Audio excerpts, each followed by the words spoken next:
the big questions. Awesome. I see Cam's here. He said he'd be showing up. Appreciate the support.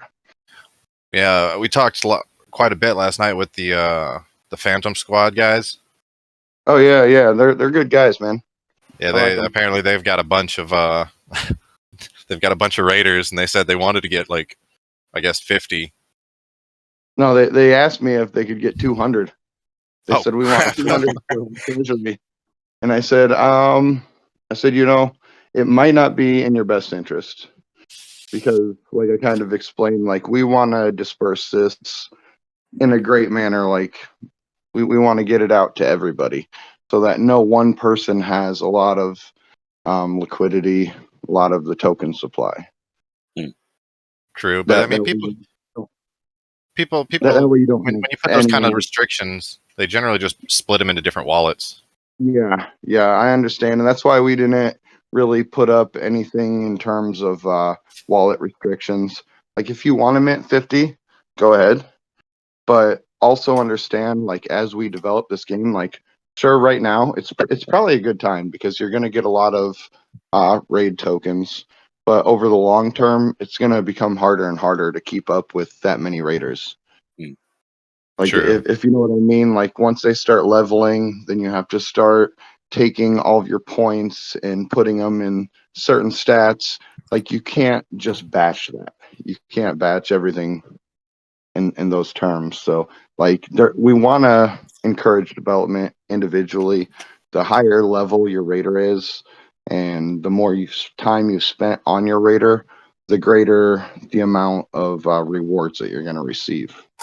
So that's really what we're aiming for. It's honestly like we want to create the most pure play to earn. We don't want to have any pay to win. You know what I mean? Yeah. Well, let's dive more into that once more people get in here, because I would hate to have to make you repeat it again. And blow our load prematurely. Yeah. But so I'll be dipping out after about 15 minutes. So I'm just going to thank you in advance for your time now. And it's been fantastic chatting with you guys. I'll be here though. Yeah. I'm the important one. I'm just kidding. I'm just kidding, Dylan. I love you. Oh. But that's not very nice. You're just waiting to see how many people actually pop in. We have it said I think 16 wanted to attend, 17 wanted to attend. And so, and now counting us, that leaves 14 more. I just want to make sure we get as many people in here as possible before we start off asking a bunch of questions. And then what we're going to do is I'm just going to ask it. Basically, how we're going to do it this time is ask some questions, then let you bring up whatever topics you want to cover. And then we'll open the floor for people to, I guess, raise their hand and come talk, and they can ask questions. If they don't want to talk, they're just going to post their questions in the NFT chat. There's always the replay available then. So let's start off with first why you chose Phantom for your project. So this was all developed by Sargent. He was the founder and everything in all of this. I came along as a secondary thought, just kind of helping the community, giving some ideas, and we've been working really closely. Actually, since I've joined, I've really taken on the role as like team manager, manage a community, and then I've also managed a team to kind of task everyone and ways to move the project forward. But one of the big things about Phantom is the almost instantaneous transactions. As soon as you put something through, you can expect it to be finalized in maybe 4 or 5 seconds. So you really aren't sitting there waiting around like on other teams where like ETH, you might be waiting 5 or 10 minutes before anything's even finalized. So that was a major sell point, plus the low gas fees. I know as of recently, Phantom has actually picked up quite a bit in network. So we've got a lot more people on here. Gas fees have been kind of inflating, but we have a lot of faith in the upcoming FVM launch, where Phantom is making their own virtual machine, which should increase scalability and also allow for more faster transactions as well as lower gas fees. So that's something that we're definitely bullish on. It would help everyone on Phantom. So yeah, we just love the network, everything they've been doing. A lot of major players on Phantom, and overall the community is just very welcoming. And there isn't any better community in my terms than Phantom, to be honest. I definitely agree. I think that the Phantom community is probably the best one out there. I won't Oh, touch absolutely. Binance. I won't touch Binance with a 40-foot pole. Man, I don't care for Ethereum. That's like Rugnance, There's so many projects that pop up there that really don't have the investors' best interests in mind. No. And that's something that we really take seriously over here at Raiders. We want to make sure that anyone who's putting money into this, that they're getting something back out of it. We started with amazing artworks. So right off the jump, no matter what, you already have a great looking piece, very collectible, but we want to deliver more than that. So we're definitely getting a lot of raid tokens out to everyone who initially supported us so that they get a benefit from this as well, and helping us establish this community. I love this. I love this project. So there's a lot of questions that I have. Dylan, you want to start off since you're heading out first? You want to start off and get yours out the way? Sure. So, just for people that might be unfamiliar, that are currently listening, would you be able to just give us a brief rundown of the actual tokens themselves, utility that's planned, etc.? Sure. Yeah. So we are RAIDERS-NFT. Initially, we launched our NFTs, which are going to be characters within the Raidverse. You're going to use these characters currently to go to war with other factions. The winning faction is going to receive an inflated amount of tokens based on their participation. So it's not just you mint a raider within a specific faction and you reap all these benefits. You actually do have to be interacting. That's something that we feel is very important with any play to earn game, is that you're actually putting in the time to develop your NFTs. So we have all these raiders that are currently minting. They're 10 Phantom each, so very low entry price just to get involved in this project. This is really going to help us to get everything started. So we have 4 different factions. We have the Datura, which are like the human faction. They're going to be closely resembled to humans because they're actually sucked through a wormhole and ended up on Lestari, which is the planet where all raid inhabitants are housed. They're going to be on the Lestari planet. So you have the Datura, which are like the humans. You also have the Skoro, which are the Lestari natives. So those are the guys who have been there the longest. And part of their bloodline actually split off and they interbreeded with other species, which are the Romulan. The Romulan are more magic based. So we're going for all these different feels. Skoro are more like brutes. And then we have the Romulan, which are more magic based. The Datura are more technology based and they're relying on their human instincts. And we also have the Thorion, which are the very last faction. And those are like our mechs, all the different robots and stuff, which are also warring. So we got all 4 of these factions all going to war for this main pot. And all these factions, they're all chosen by the community. So anyone who wants to get involved, you choose which faction you want to get involved with. The only limit is the amount of mints that we have. We have 6,860 mints, different raiders for 10 Phantom each, that you can enlist into this war. Following the war, we're going to get into a lot of different things. First, we're going to focus on leveling your characters, also implementing stat points. But at the current time, we're focused on our initial campaign, which is for the initial raid investors. Anyone who's going to be investing now in minting raiders, want to make sure they get the most back for their money.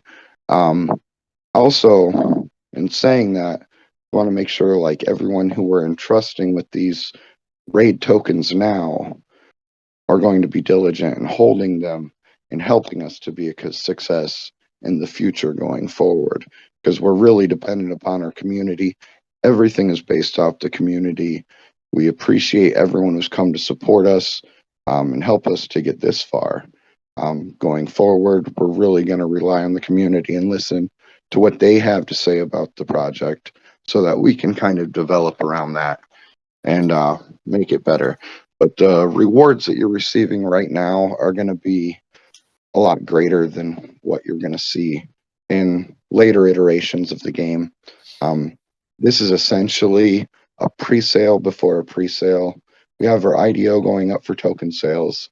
But anyone who mints a Raider is actually involved, kind of like any large VC would get involved in launching a token. Like you guys are our VC. You guys are our pre-sale that's helping to fuel this community before we get launched. So we aren't relying on any one main partner or anything.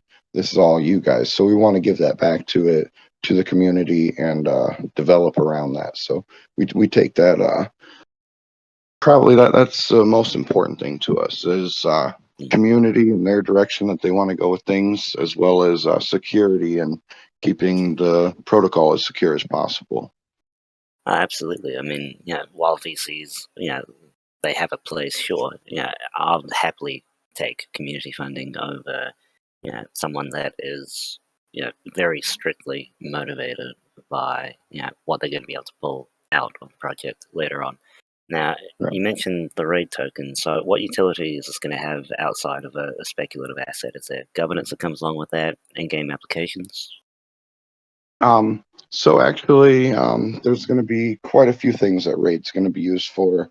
We're currently in development with multiple partnerships.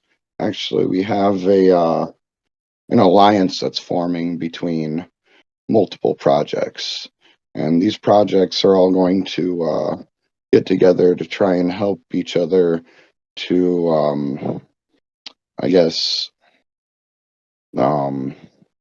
complement one another. We want to go, and this is something that I kind of started off with during our initial mints. We don't want to be in competition with other people because there's no sense in it. It'd be much better for the larger investment base if we can all complement one another. And I think that's something that the Phantom community really encourages as well. So we're working with other partnerships to try and encourage each other and build each other up. We have partnerships where we're going to be able to take your RAID token, and instead of just selling it and getting profits right in that moment, you can actually hold your RAID tokens where they're going to maintain their value rather than just selling them off. You're going to be able to maintain that value within the token by holding them and staking them other places where you're going to earn other tokens and be able to get vested into other projects that we're confident in. And we see other communities that are doing well and have good leadership. So we want to branch out to these communities and incorporate that into our whole network of everything. We also have RAID tokens, which are going to be used for burns. So in our upcoming Generation 2 mints, they're going to be more generative, so it's not going to be the same artworks for every class. Each Raider will be unique. So we're going to be moving into that style. If you want to trade your initial Raider that you have now, you can trade that later. But also people who are coming into the ecosystem, when they get involved, they're going to be able to purchase RAID tokens and burn those RAID tokens in order to mint a new Raider.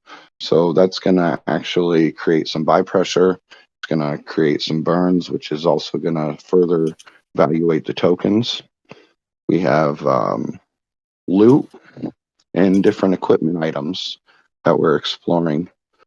A lot of different ways that we can, and I don't want to get too far into some of our intellectual property, but a lot of different ways that from raiders just holding their raid tokens, they'll be able to increase the yields for future raids.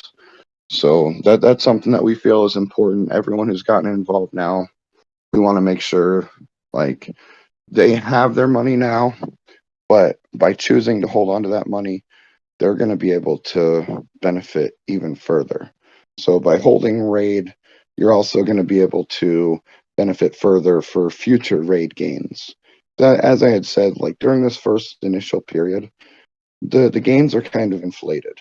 That's something that we designed it to do, so that during this first initial portion, anyone who helps to support our project is actually going to be a main owner of a majority of the raid tokens.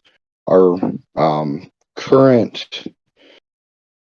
campaign that we have going on is 25 million raid tokens. If you take that against the IDO is 30 million raid tokens. And that's going to be essentially our initial liquidity that's going to be paired up with raid. I think we have 15 million that's going to be going towards the public listing. But we're putting a lot of faith and a lot of power in our initial investors, because we think those are the most important people in this project. And like I said, I ramble and I go on and on. So, but that's just kind of a little bit of insight into where we're going with the token and how it's going to further develop. I love games and I love artwork. So I've got a few questions about the artwork and the future of the game, as far as like, are you guys adding like weapons and stuff like that? That is something that we are aiming for in the future, is equipment items. So it's going to be like weapons, armors, and when we establish our generation 2, I guess I can drop a little alpha here, because a lot of people are already doing something similar. But we kind of had a little bit of an obstacle, because as being a play to earn and implementing equipment items, when you're generating your raiders, you can't really give someone a special hat or helmet or weapon or chest piece. Like, you can't generate those kind of things, because those kind of things are going to be implemented when you release your equipments. So when you have your equipments, that's something that you're going to be focusing on then. So initially, you really have to focus on other things like character specific features, maybe the eyeballs, the eyebrows, the ears, the hairstyles, things like that are really going to be more of our focus.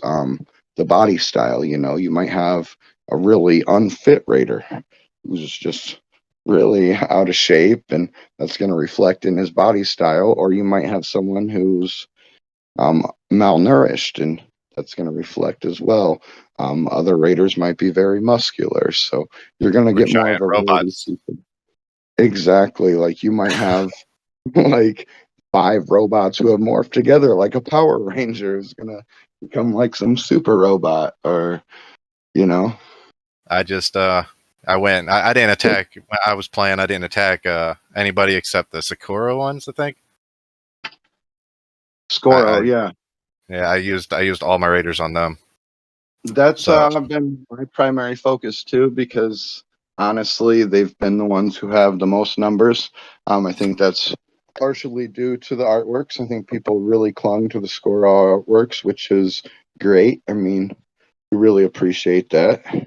As far as like the weapons go, sorry for interrupting, but as far as the weapons go, like, are you going to have specific ones for each faction? And if so, are they going to be incompatible with the other factions? Like, I mean, like a robot wouldn't walk around with with like a sword or any handheld thing. It would just have like a gun mounted to it, and you really wouldn't be able to take. I guess you wouldn't be able to take like a massive robot's gun and walk around with it. So are those things something that y'all are going to be doing, or? That is something that we have taken into consideration but also, like, maybe your robot's like programmed as a samurai ninja and he has a katana blade. One of the obstacles that you face with that is all of these equipment loot items we plan to implement into dungeons as random loots. So randomly throughout raiding a dungeon, you'll find something like this. And we don't know who's going to find it. So it could be anyone of any faction.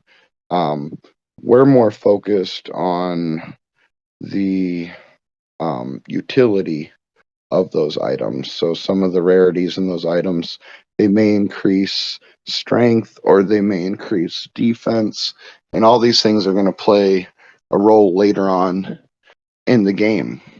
So when you're going to raid a dungeon, for example, the more armor that you have, the longer you're going to be able to stay in the fight. You may not be able to deal the most damage right up front, but if you have a lot of armor and health, then you're going to be able to stay in the fight longer, and you can develop different strategies with different builds. So that's something that we're exploring, where your defense really plays a role in something with the armor, your hit points, your attack, your speed, and we're going to be weighing all these things. We are limited currently because we're waiting on chain link integration of VRF, which a lot of people may not know about, but VRF really provides truly decentralized randomization. So like that's really what we need in order to implement a lot of features in the future. But we're confident that this is something that Phantom Foundation's working on, as well as Chainlink. They're in partnerships, so we're confident it won't be long before we do see things like that as well. But we're building this out like an RPG, where you're going to be leveling, you're going to be receiving stat points, and the higher the level you are, the more you're going to be able to earn. So it's going to really put a lot into resale factor on these things too. If someone spent a lot of time leveling a raider, they can sell them off on the secondary market where someone's going to be able to purchase them and find value in that, because they're going to have greater rate emissions that they're going to be earning in the future. And that was all due to someone else's work that in turns, now someone who has a lot of money can purchase that, and they can take that benefit and further level that raider. So when it comes to, so I know how the raiding works because I've been on the site. You just select your raider to raid. But about the dungeons and stuff. So when you do the dungeons, it's going to be similar to the raid, except at the end of it, instead of having currency, like I guess you might get currency or whatever, but you'll also end up possibly with items, and those items will change your character's strength and level. So I think one thing that we don't want people doing is kind of tying us too much to this initial iteration. Like, these are very basic contracts. This is something that we threw up really quick to kind of just get everything rolling. We wanted to start making a way for our initial investors to start earning some of their tokens back and gamify it in a way. At first, we had actually just kind of developed where for every interaction, if you were interacting quickly enough, you'd be receiving bonuses, and everyone would just be building their points up. But after we had taken some time to evaluate it, we said, this is it's not very fun. There's no strategy to it. It's just kind of click, click, click. So we, it was a really hard decision because we knew everyone in the community was waiting for this release. But at the same time, we didn't want to release something that we weren't ready to release. So we delayed it.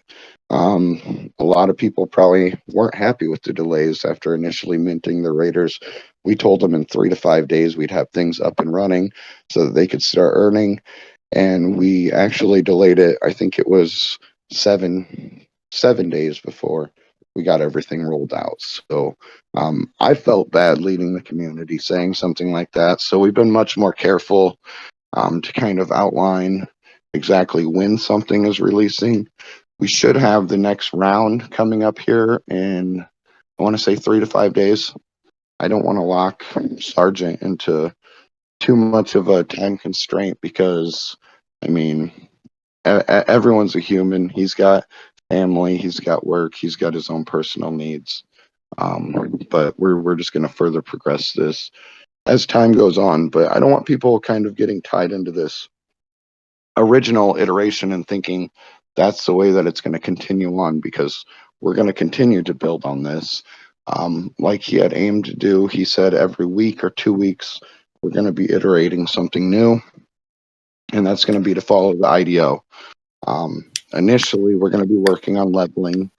So the more times that you interact with the contracts, the more experience you're going to gain from interacting. The more experience you gain, then you're going to level, and the higher your level, the higher your yields are going to be. Also, following that, we're going to be iterating the next modulation of the game. We're approaching this in a modular approach, so every, like I said, week, 2 weeks, some things might actually take a lot longer time. So it might be 30 days before an update comes. But we're going to constantly be working to develop this game from the ground up. So after, so long, then we're going to release the next modulation. With that modulation, after leveling comes stat points. So then we're going to have all these different stat points that your raider's going to possess. I've been exploring something with Sergeant that would actually take into account dueling, where you could take your raider, and at the risk of your raider dying, you could duel another raider. So there'd be kind of like an arena that you could participate in. Now, when you say dying, do you mean like permanent loss? Yeah, like your raider would actually turn into a tombstone. So you would no longer have a raider that you could raid dungeons with, and you would have a tombstone. Now, we know that other games in the past have tried to implement this by when your raider die, or when your NFT dies, then you get a token that you're going to hold on to. And eventually you can redeem that for something. But what we'd like to do is really flip that around, where if you kill someone, then you get their tombstone. So it's not the people who are dying who are benefiting. It's the people who are really developing their characters, who are becoming like the top dogs. Those are the ones who are going to be claiming your raiders' tombstones. And after so long and so many tombstones they've claimed, then they could redeem that in like a crypt to mint a new item. And that item could, I don't want to go too much into it, but that item's basically going to increase your yields, whether it be through strength, attack power, speed. Because we have our first stats that we're going to be introducing, but then we plan to develop that further into secondary stats, where you're going to have like attack speeds and luck, things like that. A lot of different features coming in the secondary statistics. So, but it's going to really be a balancing act. We understand that. That's why going into this, we're really open to community feedback. We want to build this around whatever like the community feels is best, and we're going to do as much as we can with governance in the beginning. Within the first year, we would like to establish a DAO where every raider will count towards a vote in our DAO structure. So if you own 10 raiders, you can use those raiders to vote on the outcome of the future of the game and the way that it's developed. Currently, we've been reaching out to our community on Discord through polls and polling them to see exactly where they'd like to go. But sooner than later, we'd like to move away from that and kind of go towards the DAO infrastructure. Do you plan on building up the faction lores? That's when it comes to NFTs, the art and the stories behind them are like important to me, especially for gamified ones. So like, are you guys gonna like build the faction lore more and like encourage faction competitiveness? Yeah, definitely, man. Like faction bonuses other than the token. Like, let's say your faction is dominating, so you get some kind of boost during the like dungeons or something. Yeah, and so we have some Yeah, let me see if I can find this file here. Are we in NFT chat right now? NFT chat? Yeah, I believe that's the chat. Yeah, that's the chat everyone's going to use for questions and also for Okay. if you need to display something. Yeah, that's what I was NFT trying chats are anything NFT related can go there. I might need to make a shill channel so that it doesn't get filled with shilling, because that's what people will end up doing. But I mean, I personally went Thorion, and I like just the giant robot things. It reminds me of like Mech Assault and stuff like that. Yeah, yeah, and that's one of the reasons why I've gone Thorion too. And I think it's funny because our artist was kind of like highly adapt to drawing mechs. So he was that's what he's done for a very long time. I think he really killed it stepping out of the box with the Scoro, and I think everyone picked up on that very well. And I think that's kind of what's really driven a lot of these NFT mints is actually the artworks. Um, but in the future, yeah, we're continually building on the lore. Actually, we have a piece that's going up for auction this weekend in Tomb Heads, and it's an Andre Krone piece that's going to be paying homage to Andre and everything that he's done for the network. So we're going to be putting that up for auction this weekend at Tombheads, and there's actually some lore behind that. So we're continually building out this lore and trying to develop another thing that we're implementing after our initial raid offering is when you're minting a specific faction, the more mints in that faction there are, the higher the mint cost is going to be. And over time, that's going to decay and depreciate where it's going to go down. But all of our Generation 2 mints are going to come from, as of right now, raid tokens, where you can burn your raid tokens to mint the second generation of project development. Like I said, that's going to be where your equipment items and everything like that are going to be displayed on your actual Raider. That's what we're going to be moving into with our Generation 2. And it's going to be completely generative, where no two pieces are alike. It's going to be randomly generated features rather than items or weapons or anything like that. You guys got a lot of work ahead of you. Hey man, we got a lot of fun. We got a lot of There's just fun. so much. This is a way more in-depth project than when I first looked at it. Oh, I that's didn't. not even half of it. Like we've just touched on the DAO, but we're also working to implement a marketplace as well. Kind of like a lot what you guys are doing with incubating new artists. We want to do something like that. The way that we were aiming to do it was in the future, any artist could mint to the Raider marketplace, and that would just be at the cost of gas. But once your piece was minted, it would be submitted into a dungeon where when a raider was going to raid a dungeon, all of a sudden they would randomly find that. And when they find it, it immediately goes up for auction.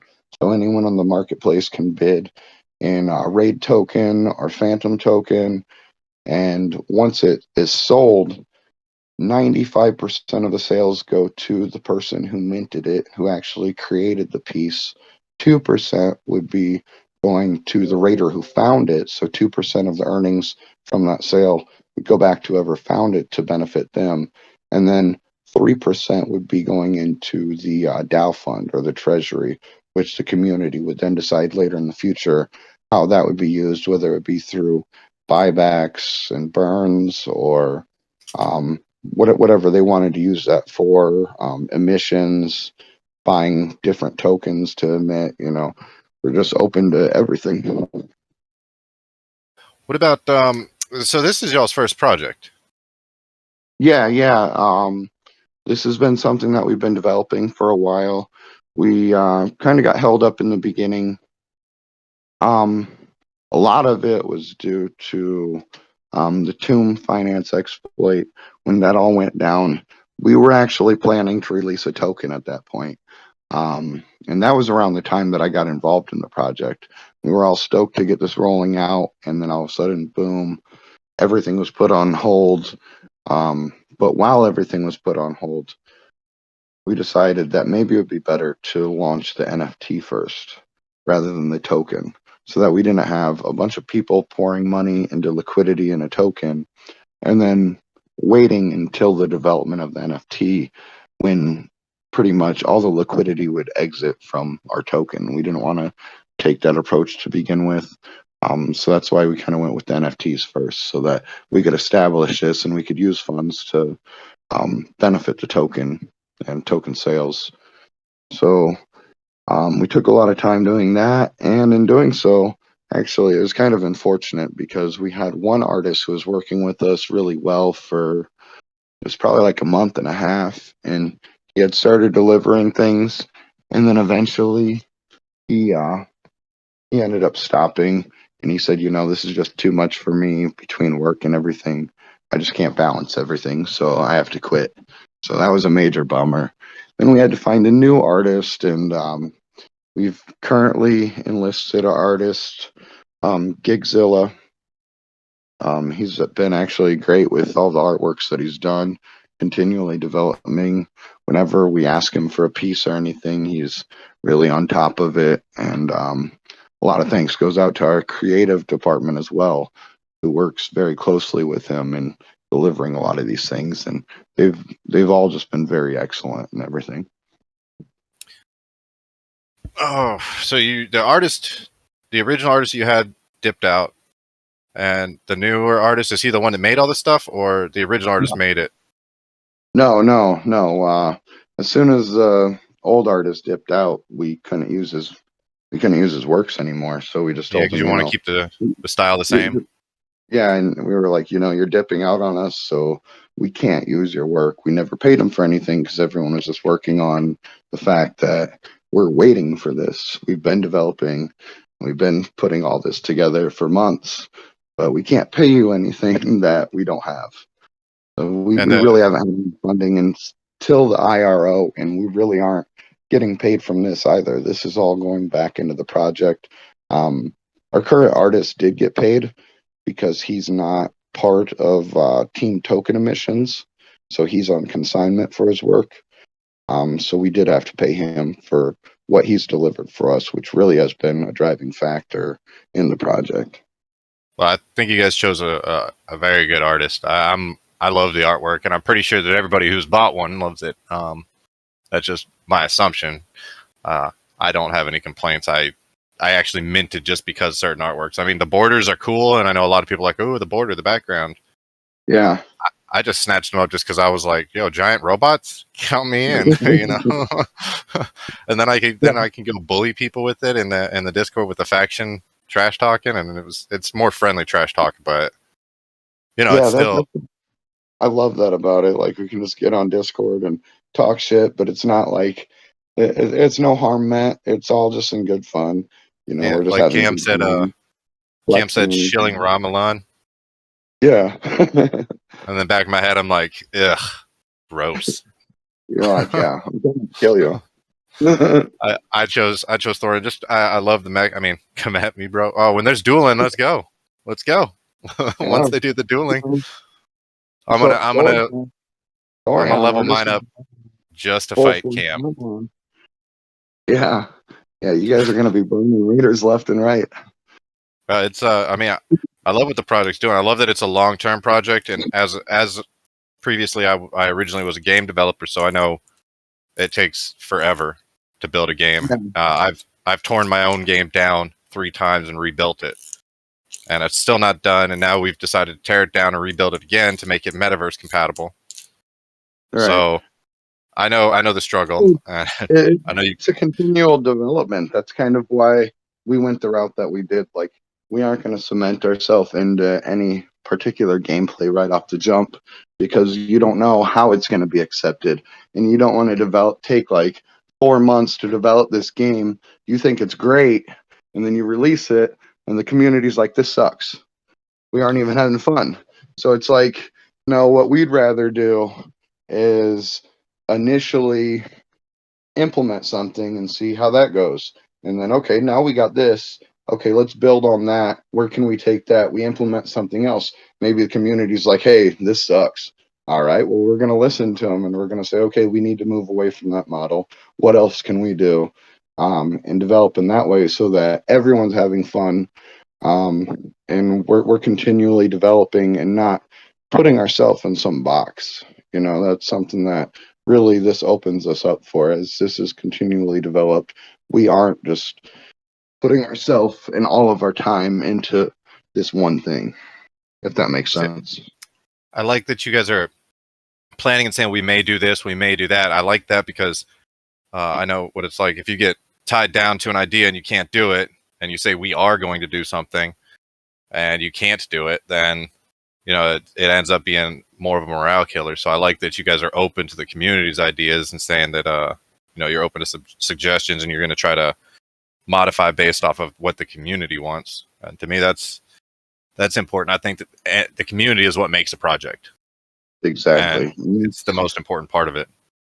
Yep, and we owe everything to our communities. Anyone in crypto, they really owe everyone to their communities, because without their communities, you really have nothing. So that's the most important thing for us.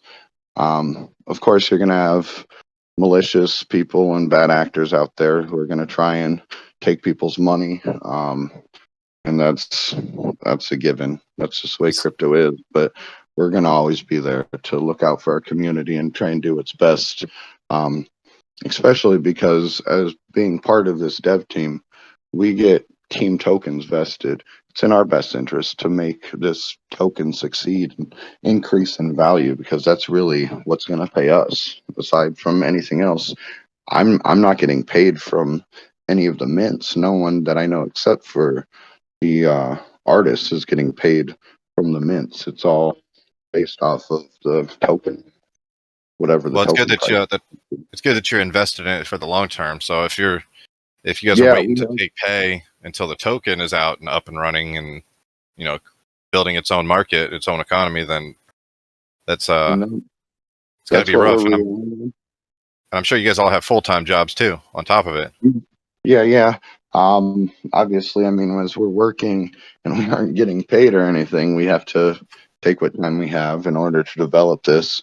So we don't have 20, 16 hours a day that we can devote towards the project. We probably have 5 or 6, but we try and make the most of our time. And like I said, this is going to be a continual thing. We're going to continually to build it from the ground up based off of what the community wants. So we think this is a good approach. And in time, maybe we won't have to work anymore. That's the goal. We don't want to have to go to work at a 9-to-5 job when we could focus all of our time doing something that we love. And that's something that really comes from the community and game development. And that's what we're going to continue to focus on. We got more people. Sergeant's been training a new Solidity dev that he's very confident in. He's also got another artist that he's been looking at, which I was talking to him about maybe onboarding to the project, but he feels like he doesn't want to dilute the artwork, which is understandable. Everyone's very happy with the artwork. So I had proposed maybe this other artist could do, equipment, but I think we're going to stick with the same artist as of right now.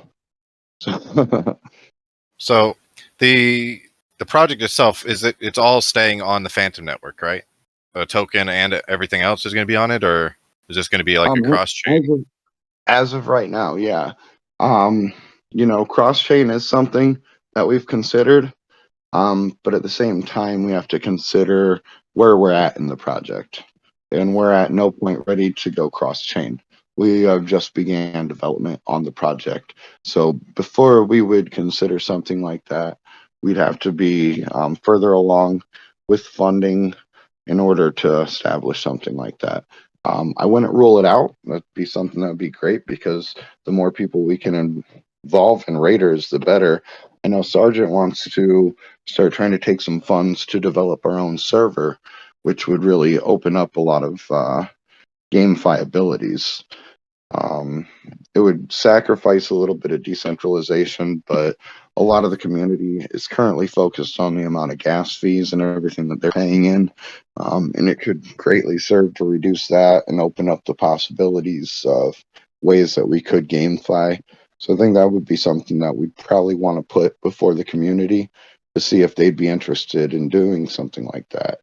But I don't it's a I don't really see a possibility. problem with the server. I don't think the community would either. Like if there was a server, I think that decentralization is important for like tokens, such as Right.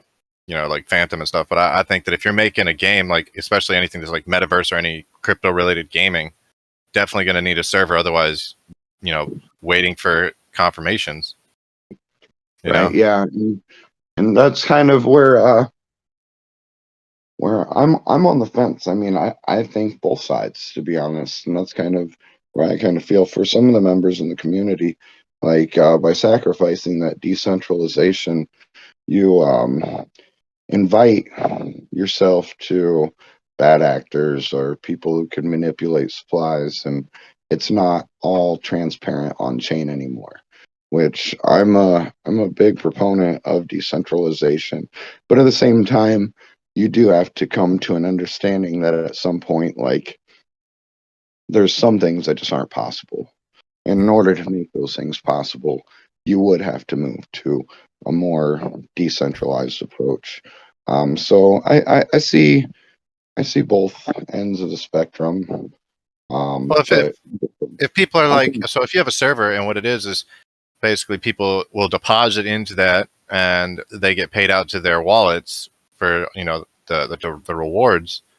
right. I don't see really any issue with that. I think that you know in order for increased optimization of the game, it's perfectly fine to give up some decentralization because like the NFT aspect, I mean, you can host NFTs wherever you want, but as long as it's always accessible, I think is the important part. So as long as people don't lose control over their NFTs, I think they'll Right. be perfectly fine with that. Sure. Yeah, I think most of the concern lies behind once it goes to um, a server that's not as decentralized, what's happening with it, what is going on, what are the different procedures that are being processed. So I think if we did use that approach, I'd probably be highly pushing for like a lot of visibility in the actions that are being performed. Um, but I understand that would take more development as well, but that would be something that would definitely be important to me. I mean, Well, I I'm mean, if kind you of a champion for the people. I want to make sure that everyone is, you know, like I just want to take care of people. well, I think if you made a server, right, people might feel uncomfortable with the fact that now their NFTs tokens are inside of a decent or a centralized server. But I Right. think if you guys go so far as doing like the Nova team did and just doing some self doxing, that eases a lot of people's minds too to know who it is and if it's like approved or verified doxing. Like, and Right. then now you don't people feel like there's less risk because they can hold you accountable should something happen. Like, because that's the biggest concern about centralization is mainly Mm-hmm. people rugging or just taking people's money, and that's the biggest concern in my opinion. But generally, when you have someone you can hold accountable, then a lot of the risk or the worry is mitigated. Certainly, and hopefully through our initial Raider offering and everything, and the trust the community has put in with us, once we start delivering, then we'll establish a greater rapport with the community and just gain more of their trust so that they can understand that going forward, they are what matters the most. Oh, most definitely. Do you want to see if any of well, we only got 4 people listening now, but you want to see if any of them have any questions? Want to Um, see if they want to hop in and voice and chat or post yeah, questions? yeah. Give me 30 seconds. I just got to run to the bathroom real quick. But if you want to get someone on and start with them, I'll be right back.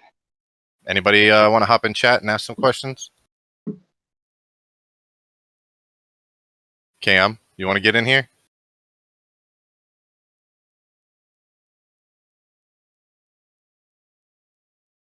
Well, type your question in the chat if you don't want to talk, and then when he gets back, we can he can answer those questions. If you want to hop in here and chat, just request to speak, and it'll be granted. But let's prep the questions, I guess, for when he gets back. And I'm going to take a puff from my vape pen. Yes, I vape. Do you vape, bro?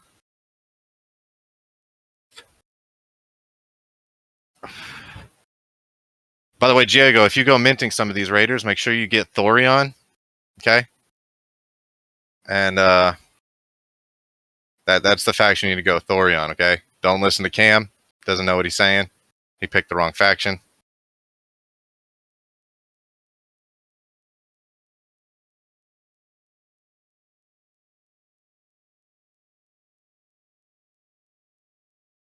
I'm going to build an army just to fight you, Cam, your faction.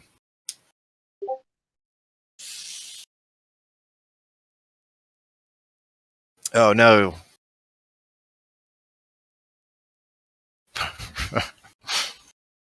I see Romulan or Ramelon, however you say it, but I just think Romulan from Star Trek. I like the Thorions because, you know, robots. All right, what's up, buddy?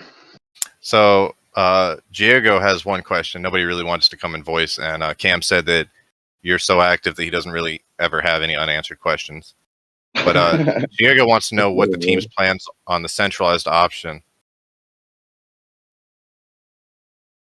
I guess for like the server, having a server and having it hosted. Like what the if you guys go that route, what kind of gameplay? I guess is what he's meaning. Well, it's hard to answer without divulging a lot. We're going to continue to model this kind of as a faction war.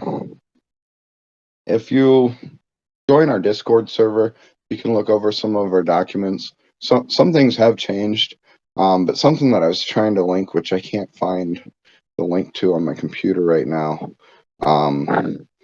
is raid-controlled dungeons. So when you're raiding, okay, so say that you have a level 1 dungeon, you have 500 people who interact with it. Out of those 500 people, we gauge which faction does the most damage. And whoever that faction is who does the most damage to that dungeon raid, they're the ones who are going to take control of that dungeon. Furthermore, the single character on that faction who does the most damage, they're going to be the guardian of that. So other factions are going to be able to come along and challenge them. There's going to be a challenger pool where you have to put up so much raid token in order to challenge them for their spot of controlling that raid dungeon. Now, when you control a raid dungeon, you're guaranteed further emissions from that dungeon just because your faction controls it, or just because you're the guardian who is controlling that. You're, as the guardian, you're going to be entitled to a certain percentage of those emissions. One of the vibes I'm getting from what you're describing is that you guys are going to be building up an intense like, I guess, faction style competition that's going to, like, I mean, I'm sure people will still remain friendly, but I see a lot of competitiveness that will come out of this, and like people becoming extremely hardcore one faction, and others, you know, being a different faction. They're like, no way in hell will I ever mint one of those. You're like, I will never bow to a human. Yeah, like that's the vibes I'm getting. Like that people are gonna have to put up money. Like they're gonna believe in their faction so much that they're gonna throw money down just to challenge someone, and then people are gonna be like running their mouths to each other. Yeah, I think we're already seeing a lot of that. Like, especially after the end of this first round, we've had people who are like, okay, so what can we do? All right, if everyone just mints 5 more. So, I was legit about to go mint like 25 just to win the raid war or the faction war. I was legit about to, but we were so close to the end. I was like, maybe it won't be worth it. So I may wait till the next game. Also got next round. So I mean, like, even by minting then, it would have still been the same mint price, and it would have entitled you to more raid tokens. So the sooner the better, man. That's the Oh, way that we've designed it. Is the sooner that you get in, even if it's at the end of a round, you're still gonna be receiving more tokens than if you got in later on. Starlong says, "Is 6860 Raiders a hard cap for it, even once Gen 2 and Gen 3 are out?" No, 6860 is just for our IRO. That's just for the initial raid offering. Um, one of the things that we're doing now is we're in talks with our IDO. After we release the IDO, there should probably be only a week of this initial campaign left. We're thinking it'll probably be just finalizing the last round or somewhere in there. We hope that with the help of our launchpad that we can drive some more sales to mints. But if at the end of everything we're still stalling and we haven't completed all of our mints, then we'll just close the mints. It doesn't have to be a hard cap. That's a soft cap. We may actually reduce supply because that could be better later on for any future mints. It's going to create more of a demand for them. We have already said that anyone who mints one of our Gen 1s are going to be directly transferable to a Gen 2. You can burn your Gen 1 for a Gen 2. But at the same time, by doing so, you're not going to have your Gen 1 mint anymore. So some people are going to be more inclined to just keep their Gen 1 mint as kind of like a collector and move to the Gen 2 with further funding. So will Gen 1 still be used for the gameplay when Gen 2 is out? Yeah, we're still gonna support the Gen 1. The major difference between Gen 1 and Gen 2 is strictly gonna be cosmetics. With the current artworks that we haven't designed them around displaying loot items like armors or weapons or anything like that. We got this out as like the kickstart of the project.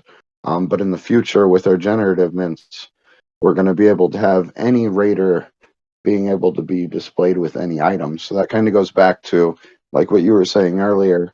Well, I just don't see like a robot wielding like a big sword. Like you'd see him more with like a big gun or something.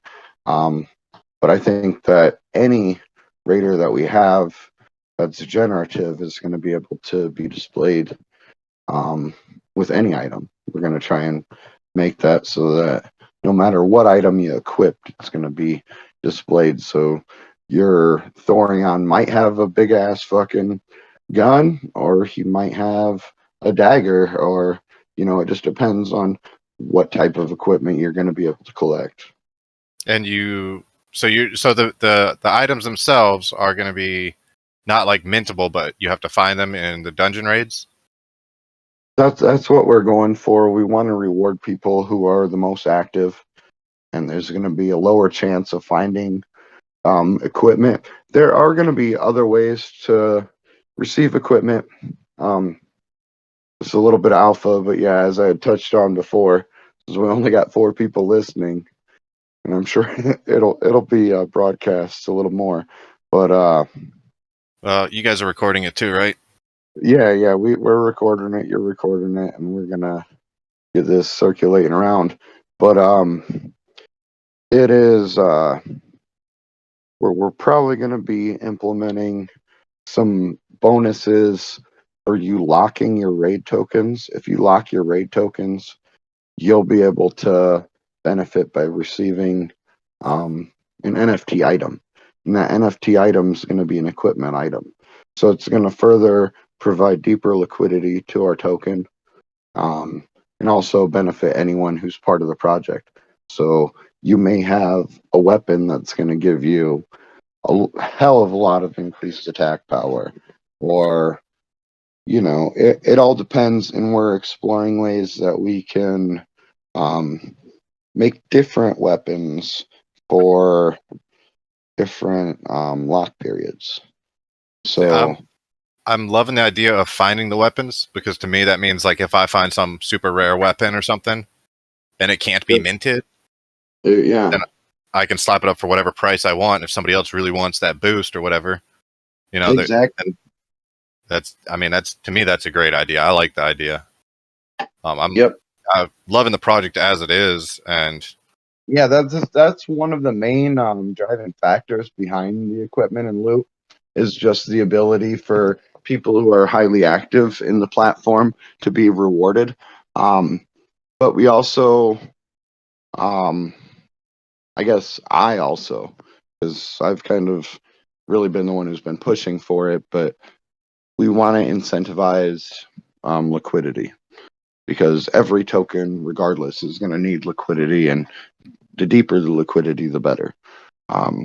So we've been working to incentivize locks on tokens. So more people are holding, and there's more of trading between a pair.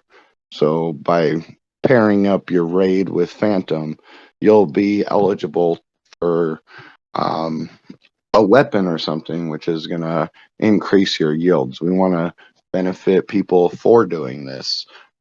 It's just another use case for the token. So you have less of a reason to sell and more of a reason to hold so that we can all grow this token to a better price and, you know, uh, Lambo and Moon.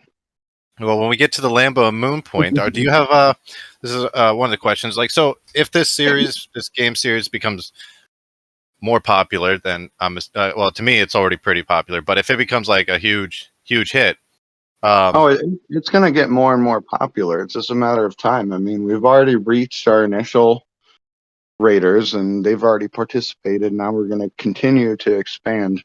So there's no doubt about it. It's going to continue to grow, and we're going to continue to gain more focus and attention.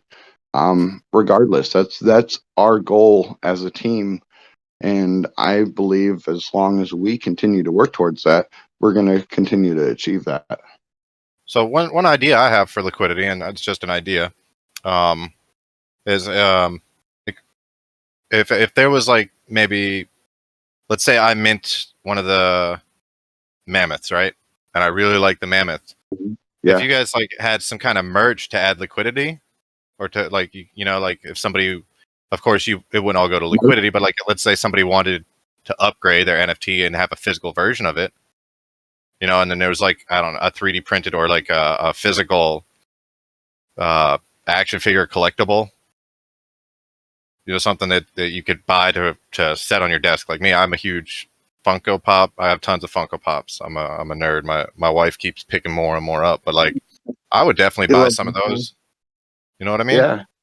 Yeah, I hear you, man. And plus, this kind of artwork, if they were put into a 3D form, I mean, that'd be some insane stuff. Plus, like, they'd have multiple uses too for nerds like me who used to play Dungeons and Dragons. You could use that as a character on a board, Yeah, that'd be dope. We have explored merchandising like t-shirts, hats, mugs. Another thing that we've highly considered is card packs, playing card packs. And like Stairlong says, manufacturing can be kind of expensive. But if we limit the amount of manufacturing to where it is a limited supply run. Exactly. It'd be kind of more exclusive. Like we could probably supply something in a lower amount, like maybe 5 or 10. Then, over time, people might mint those few and it would create greater value for resale and things. But Stairlong was asking if we have 16 characters. We have 20. There are 4 factions with 5 classes each. Each class has a character. So we got 20 characters. I was exploring playing card packs where you would have Ace, King, Queen, Jack, 10, which would all be represented by characters of a faction. And those factions would be associated with hearts, diamonds, spades, and clubs. And then all of your lower 9 through 2, those could be represented just by, Raiders symbols or whatever. But I thought that could be a good marketing push for selling some of those things. And going back to the 3D prints, those 3D prints do sound like a really great idea. My idea is so you're saying like you're a big collector or something like that. if we were to produce something like that and the brand were to change and evolve, would that make your collectability, would that make you feel any different about collecting those? If you look at things like Pokemon and Digimon and Magic the Gathering, I have a ton of Pokemons. Pokemon have changed, but I have tons of Pokemon cards still. Yeah, those things. those very first ones, those are the ones that really retain the greatest value, like those Charizards and those Pikachus. And Yeah, but the thing isn't with the value of them. Collectors like myself, I have multiple collections. I have my Funko collection. I have a Coca-Cola collection. I even have things from when Coca-Cola was first created. You know, like I have some extremely expensive Coca-Cola bottles. I don't collect them for the value. So with people like me, when we know that something's just a collectible, we don't buy it for an investment. Buying collectibles for an investment is probably the worst thing you could do. So people like me, if we did buy stuff like that, we would buy it it's to like keep Beanie it. Babies, right? Huh? Beanie Babies and Furbies. Beanie Babies and Furbies, yeah, they have no value. Well, But that's not true. Some Furbies do, and Furbies are the scariest shit ever. So don't ever buy one. But Beanie Babies I had are. one when I was a kid. It was awesome. But I don't it, touch it them because talked I took gibberish and I took the batteries out of my Furby and it still talked, and that freaked me out. And I won't touch it ever since. yeah, that'd probably creep me out too. I can't But as lie. far as so Beanie Babies, people think that Beanie Babies are worth millions. There's not a single Beanie Baby that's worth anything. And I do appraisals on I see him collectibles. at Goodwill. I see him at Goodwill. There was one. It was one that my grandmother had actually spent a couple $100 on trying to uh, trying to get for me when I was a younger kid, and I just recently seen it at Goodwill on the discount rack for like $3, and it was like, man, that's a Oh real yeah, kick in the the one that's supposedly worth millions. I have 10 of them. teeth. So, and it's the Princess Diana Beanie Baby thing. I have 10 of those. They're not my grandma, rare. my grandma Yeah, had one of those. They were expected to be worth $10,000 in 10 years, and yeah, the people who bought them for the value are the ones who lost. The people who bought them just because they love them and they want to keep them and they want to collect them. Those are the ones who got the most reward out of it because they just enjoy its presence and having it. So if you guys did some kind of merchandise that was a collectible, even if the branding changed, people who buy it are not, if they're collectors, they're not buying it for an investment purpose. Knowing that it's a yeah, physical, tangible item, it's not a crypto, it's not a token. You know, they get the token with it, which, you know, that has value, but the extra of having the physical version is just, you know, just a collectible. yeah. No, I can totally see what you're saying there, and that's a very good point. And I think, like you said, like people who were to invest in Raiders, even if it were to change, like they still love those original Raiders, and that probably that really relates to me because like I wouldn't want to burn my original Raider because this is like the start of everything. This is the point of inception. This is a collector's item in itself because there's only so many, and there'll probably be plenty of people who do burn them for Generation Twos. But at the You'll have same people who will time, burn it, but you'll have people probably that are just absolutely in love with the project that won't burn, that will keep it. They might mint some of the second gens, but they'll keep, you know, the originals. So I'm pretty sure any merchandise you do, if you do that, I'm pretty sure anybody who buys those to get the physical merchandise isn't buying the physical merchandise for value. Because if, for example, like if I was to buy one, right, and I got a mammoth physical little action figure or something, or even a 3D yeah, printed one, where would I take it to sell it? Most people don't know anything about Phantom right now. It's not even a mainstream crypto. and then even if they do, then it's like another niche market within a niche market. It's like, I can totally understand where you're going with that. One of the things that we've been exploring, like I said, kind of like with the playing cards, like we think that could be really good because, you know, when you're sitting down, you're playing cards with people. That's a social interaction that gets people talking. When people see a deck of cards and they see all these crazy things on there, they're like, "What is that?" So, you know, like we thought that could be a good marketing approach in itself, just I definitely, delivering something on that. I Um, definitely think there's a lot of things that you could do to add to get liquidity pools set up. There's plenty of yeah. people that would invest in, like, they would just lock their money in just because they believe in the idea. I'm sure there's plenty of people that see the possibility of this game. And that's something that I've been. I actually just talked to Sergeant about that this morning. Like, he was like, it's going to take time to develop all this, and I said, well, what if we just deliver an NFT that has future utility? It doesn't have to be developed right this second, but we can deliver this utility to people who are already locking their tokens, so that we can get this sustainability and get this nice floor ahead of time before all this development.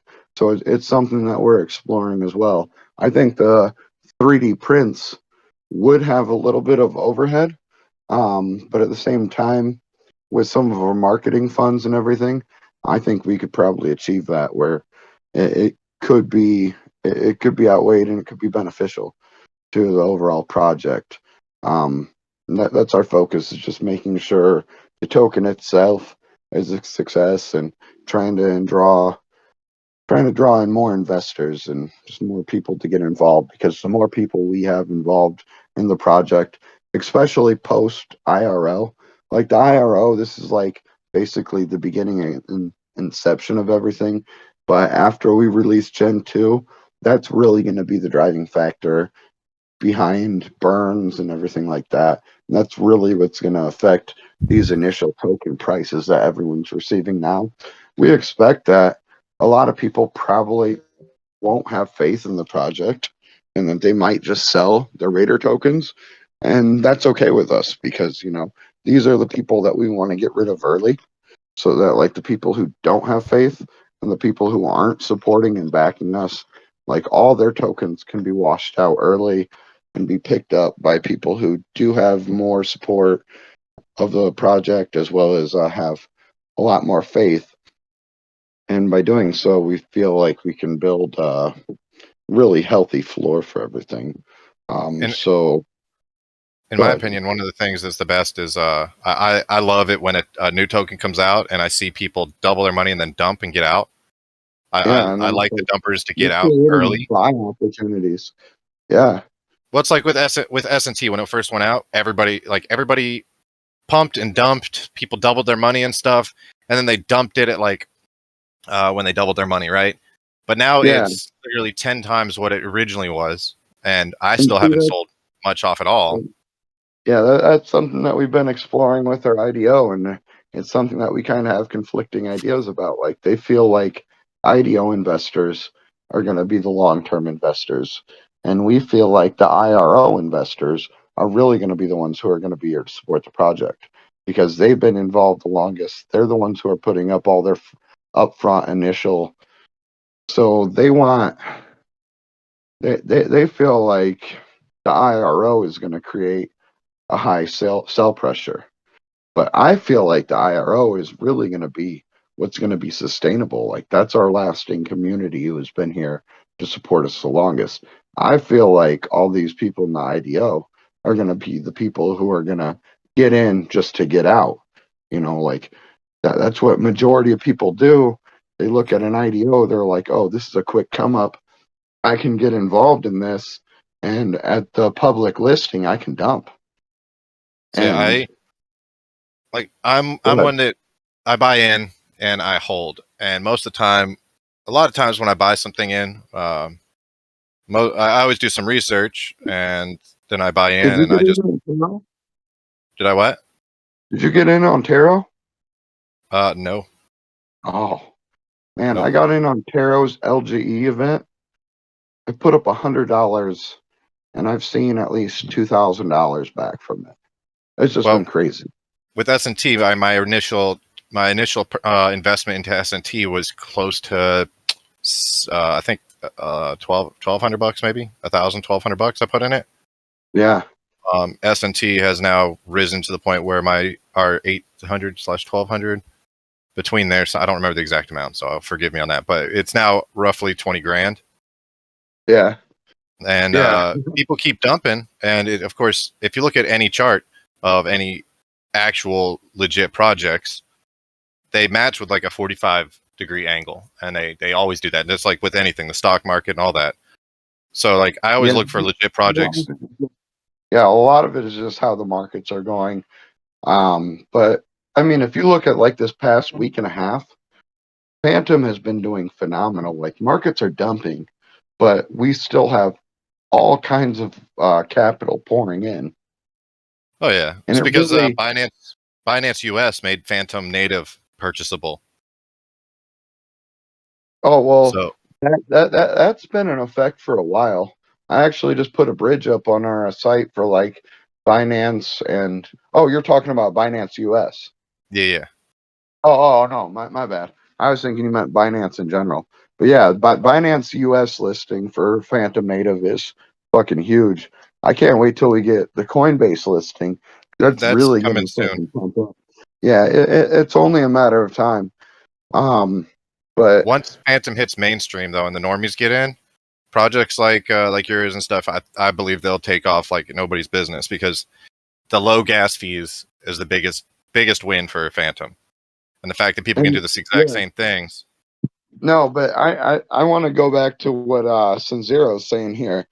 He's been a longtime supporter of our project, and he's a smart guy. He's actually one of our raid founders. He's been in the project for over 3 months, I think. So I mean, he's been a long time supporter. But he's saying that 3VE that's coming from Danny and Andre, that's gonna really drive a lot of buy pressure to Phantom. Like that's gonna be crazy once that releases and the amount of people who want to get involved in that. And I commend them for doing what they're doing because they're doing it all through airdrops to people who are already dedicated to the server. And for them to do that, that's great because the amount of support that's coming from the entire Phantom network. And I love it. I love it, and I can't say anymore how much and how thankful we are. Give me a moment here, and I'm gonna try and get a little bit of alpha uploaded here for a snapshot of our auction that's coming up here quick. That's fine. And while you get that prepared, I'm gonna do, because I'm starting a little AMA gift goodie bag type thing. So we're gonna give away to one person. We're gonna give away one of the Raiders, and it's gonna be they'll pick which one they get to mint. So since we only have 3 people listening, y'all's odds are pretty high. So Bean, go ahead and think of a number between 1 and 10. You want me to say it? No, don't say it. Okay. And everybody post the number that you're going to guess in the chat. You get one guess.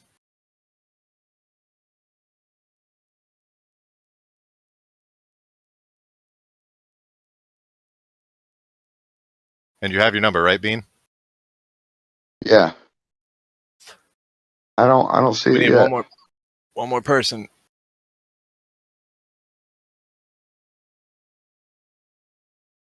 All right, so we got 8, 4, and 7. Oh, Sterlong got it. 7 was my number. Lucky 7. All right. Everybody goes lucky 7s. I never choose 7. I always go 3. All right, Sterlong, just give me your class and faction that you want.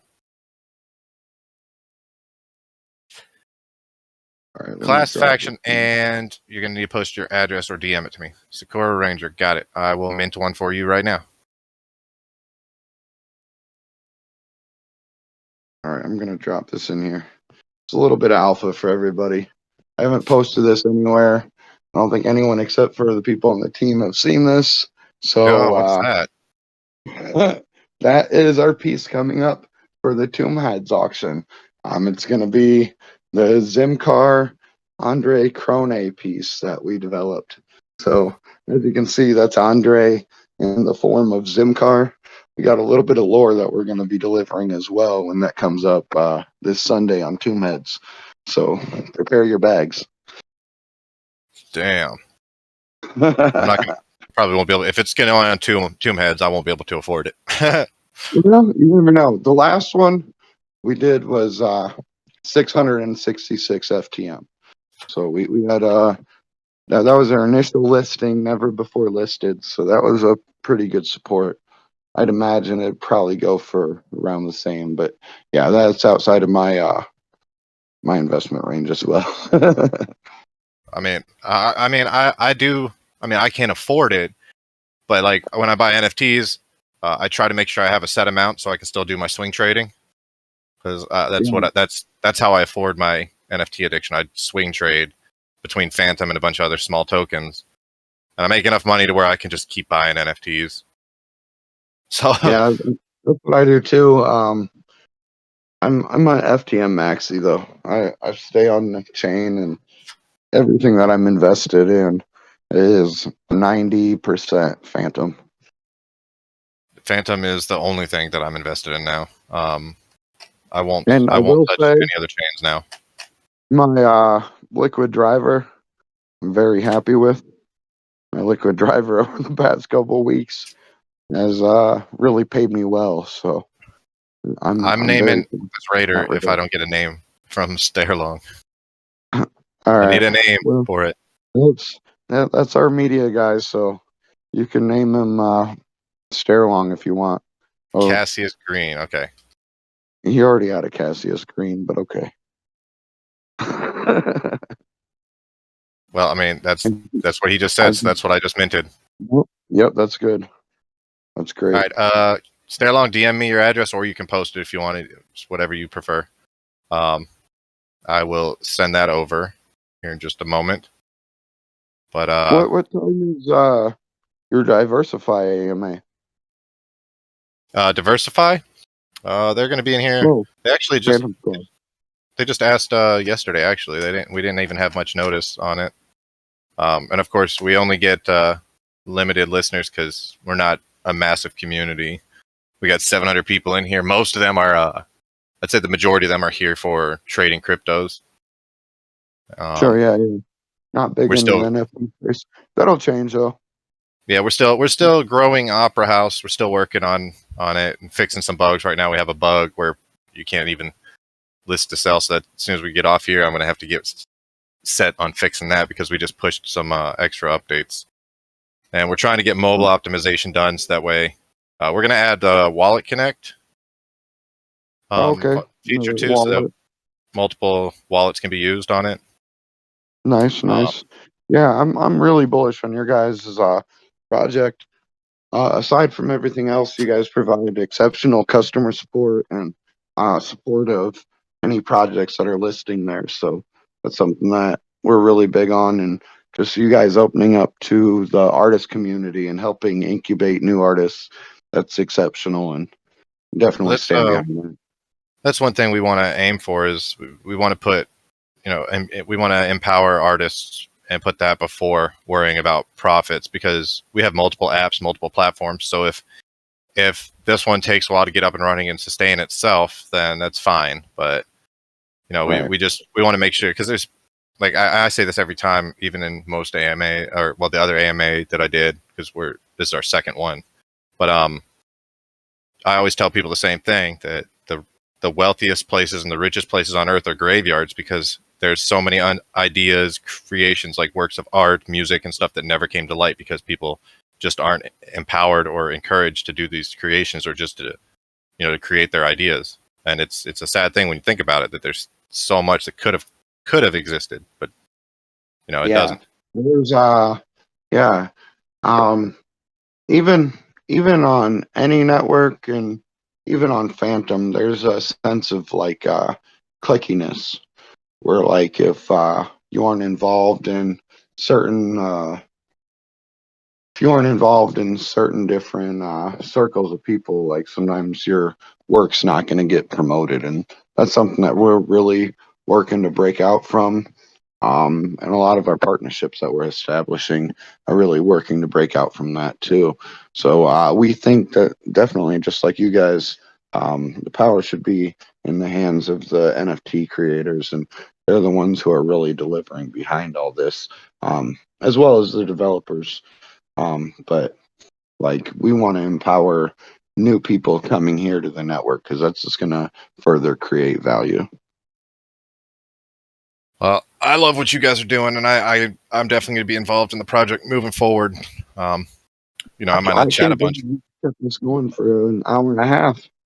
Oh, has it been an hour and a half? I've just been listening and enjoying this. I just like talking to creators. I just like hearing things and hearing the plans, and to me, it's just fun. It's not like work or anything. I actually do have to wrap it up, though. I didn't realize the time because we got the Diversify guys coming in, and I believe their series is launched tomorrow.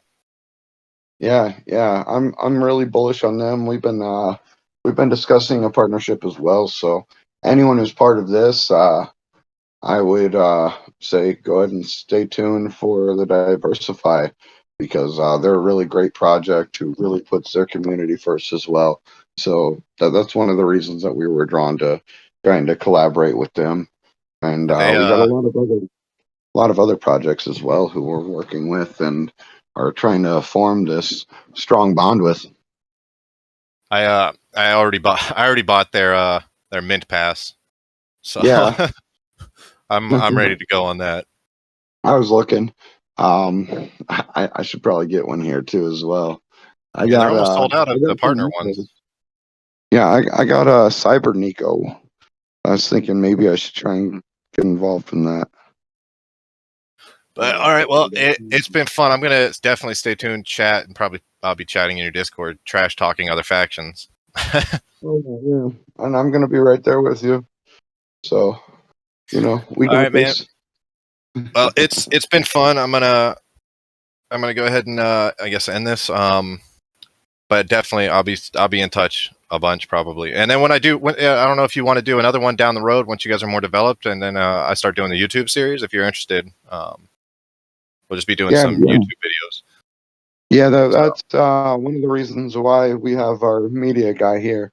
We want to start getting a YouTube following, so we're going to be promoting on YouTube and trying to further develop marketing to other platforms to draw in more investors. So, definitely when you're having the next one, let us know, and we'll be more than happy to be here.